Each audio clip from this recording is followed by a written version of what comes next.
Hello, everyone, and welcome back to Real English Voices, the place where we turn learning English from a chore into a real adventure. I'm Tom. And I'm Ria. And Tom, I am so excited about today's topic. It's a question we get almost every single day, and it's the real game changer for so many of our listeners. It absolutely is. Today, we're tackling the Everest of English learning.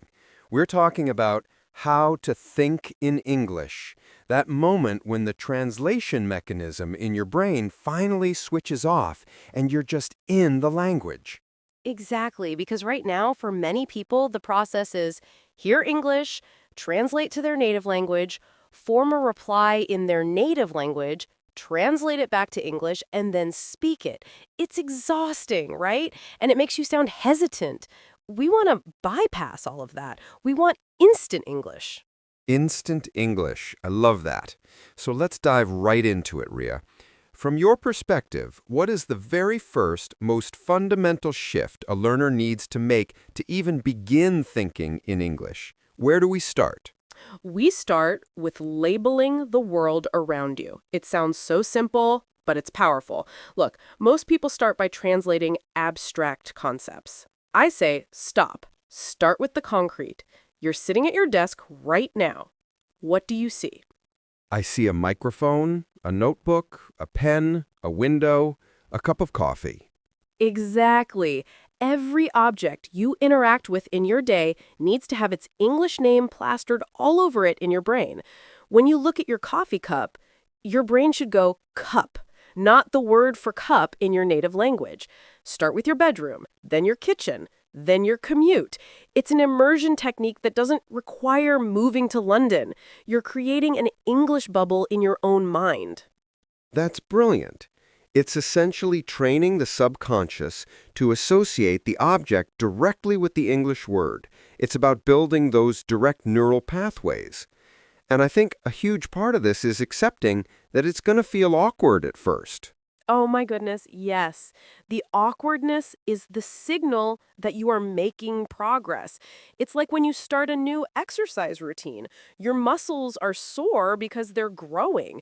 Your brain will feel slow, sticky, and you'll forget simple words, but that's okay. It means you're breaking old habits. Embrace the slow, messy middle. Let's talk about the inner monologue, Ria, because that's where most of our thinking happens. We're constantly narrating our lives to ourselves. How do we switch that inner voice to English? I mean, I can't force it, can I? You absolutely can't force it. And this is where people get frustrated. They try to write a philosophical essay in their head on day one. Don't do that. Start with stream of consciousness narration of the mundane. Just observe and describe. Give us an example of what that inner monologue might sound like for a learner. Okay, let's say I'm making breakfast. My inner voice in English would be something like, I am hungry. I need to make toast. Where is the bread? Oh, it's in the cupboard. I will take out 2 slices. Now I put them in the toaster. I wait. The light is on. I hear the kettle boiling. I should pour some water for tea. I wonder if it will rain today. It's simple, observational, present tense, and you are literally talking to yourself or to an imaginary friend about your immediate actions. That's fantastic advice because it doesn't require complex grammar or a huge vocabulary. It focuses on the words you already know and reinforces them through repetition. You're building fluency in the most common everyday language first. And the beauty of this is there's no pressure. Nobody is grading you. If you make a mistake, who cares? It's just you and your brain having a private chat. The goal is to reduce the time between the thought and the word. I'd like to share a story from my own language learning journey. When I was learning Spanish, I had a period where I started dreaming in Spanish. And I remember waking up and feeling this huge rush like I've unlocked something. But it didn't happen overnight. It was after months of watching movies without subtitles and listening to podcasts that were honestly a bit too fast for me. That's a classic sign of true immersion, and it proves that your brain is actively working on the language even when you're asleep. And you hit on the next critical point, input saturation.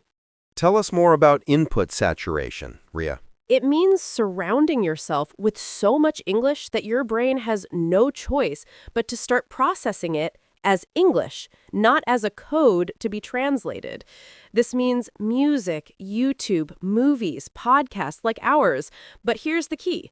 Change your phone's language setting to English. Oh, that is a challenging one, but so necessary. I remember doing that, and suddenly my whole world changed. Simple things like the settings menu, the alarm clock, the push notifications, they all became mini lessons. It forces you to learn practical, functional vocabulary immediately. If you need to hit the save button, you learn the word save right there, because you must know what it means to use your device. Exactly. It moves the language from a textbook exercise to a tool for living your life. And you need to start consuming content where you are passively learning. Don't just watch things that are easy. Watch things that you genuinely find interesting. Like what? What kind of content really triggers that thinking process? I recommend listening to a lot of conversational content, like this podcast, or interviews or reality shows, because they use natural rhythm, common slang, and simple, fast-paced dialogue. When you're watching a fantasy movie, you're learning words like wizard and scroll. When you're listening to a chat show, you're learning, I totally agree, that's hilarious, or I can't believe that happened. That's the language of thinking and connecting. That's the language of emotion, isn't it? And speaking of emotion, I think one of the biggest walls people run into is the fear of being wrong. They're afraid to speak and they're afraid to think in English because they worry their inner monologue is riddled with grammar errors. The grammar police in our heads. We all have them. You have to serve the grammar police an eviction notice. Thinking in English is not about perfect grammar. It's about speed and flow. Speed and flow. Yes. If you're thinking, yesterday I go to the store, that is a totally understandable thought. A native speaker will hear that and understand that you went to the store. The goal right now is comprehension, not perfection. You can fix the went later. If you stop every time you make a tense mistake in your head, you will never achieve that flow. You are essentially telling your brain, stop, this is too hard. Switch back to the native language. So the advice is to prioritize meaning over structure in the thinking stage. Get the message across, even if it's a little clunky. That's a huge relief for so many learners, I'm sure. It takes the pressure off. It completely changes the game. Think of a child learning their first language. They don't speak in perfectly formed sentences for years. They use single words, then two-word phrases, and we understand them. You, as an English learner, can be a child again. Be brave enough to make a mess. I love that. Be brave enough to make a mess. And I think we can extend this idea to another practical exercise, journaling. But not just writing about your day, I mean stream of consciousness journaling in English. Oh, absolutely. The power of writing down your thoughts cannot be overstated. When you write, you slow down your thinking and you give your brain a physical representation of the English words.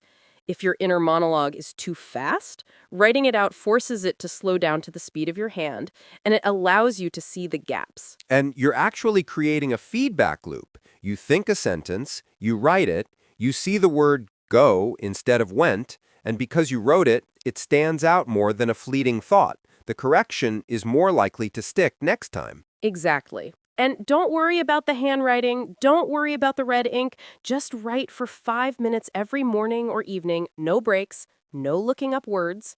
If you don't know the word, describe it. Ah, circumlocution, a fancy word for a crucial skill. If you can't think of the word fork, you say the thing for eating spaghetti that has 3 points. Yes. And what you're actually doing there is training your brain to stay in English. You're building English bridges instead of retreating back to your native language to find the missing word.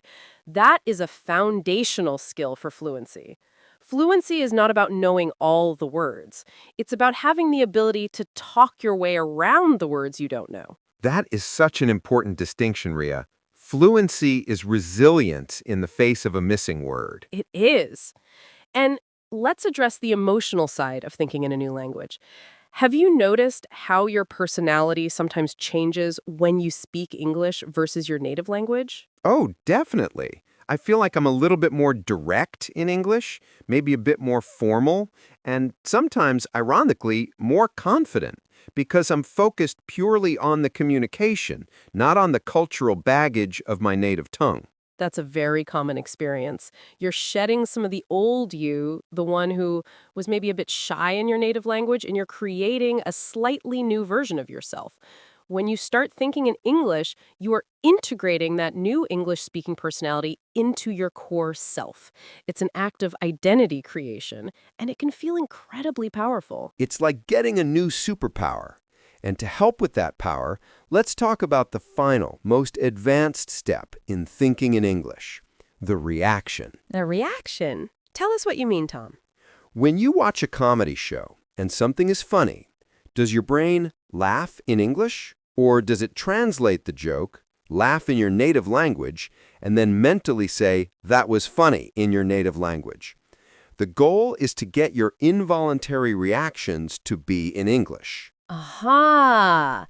So not just the planned communication, but the spontaneous emotional outbursts. Exactly. You accidentally stub your toe. Do you think, ow, and then mentally swear in your native tongue? Try to replace that with an English equivalent. Ouch, that hurts. Or you're happy. Wow, that's amazing. Or you're annoyed. Oh, come on. It's about translating those quick, visceral, emotional responses. That's the final layer of true language integration. And that's the sign that the language is truly living inside you. When you're not just talking to people in English, but you're experiencing your life through English. And listeners, I want you to know that this is a gradual process. You will not wake up tomorrow suddenly fluent. No, you won't. But you will have days where you catch yourself. Maybe you're driving and you think, the light is red, I must stop. And you realize that whole thought happened in English and you didn't even try to make it happen. That's the little victory. You need to acknowledge and celebrate those little victories. Absolutely. So to summarize our core takeaways for anyone who is serious about making this shift, 1. Start with labeling the concrete world around you, everything you touch. 2. Engage in simple stream of consciousness narration of your daily mundane actions. Talk to yourself in simple English. 3. Achieve input saturation. Change your phone language. Watch interesting content and listen, listen, listen. 4. Prioritize flow over perfection. Embrace the messiness of errors. Grammar comes later. Communication comes first. And 5. Practice circumlocution and train your involuntary emotional reactions to be in English. Stay in the target language at all costs. This journey from translating to thinking is the most challenging, but also the most rewarding part of becoming fluent. It is the bridge between being a learner and being a speaker. And it is completely within your power. You have all the tools you need right now inside your brain. All you have to do is train it like a muscle. Dedicate just 5 minutes a day to labeling and narrating your world and watch the change begin. So take a deep breath, and the next time you look at that cup of coffee, don't just see the coffee. Hear the word coffee ringing in your mind. That is your next step toward English fluency. It's been an inspiring conversation, Ria. Thank you for shining a light on this fascinating topic. Thank you, Tom. And to all of our incredible listeners, keep practicing, keep speaking, and keep believing in the English speaker that is already inside you. We'll catch you next time here on Real English Voices, where your English adventure continues. Goodbye for now. Bye, everyone!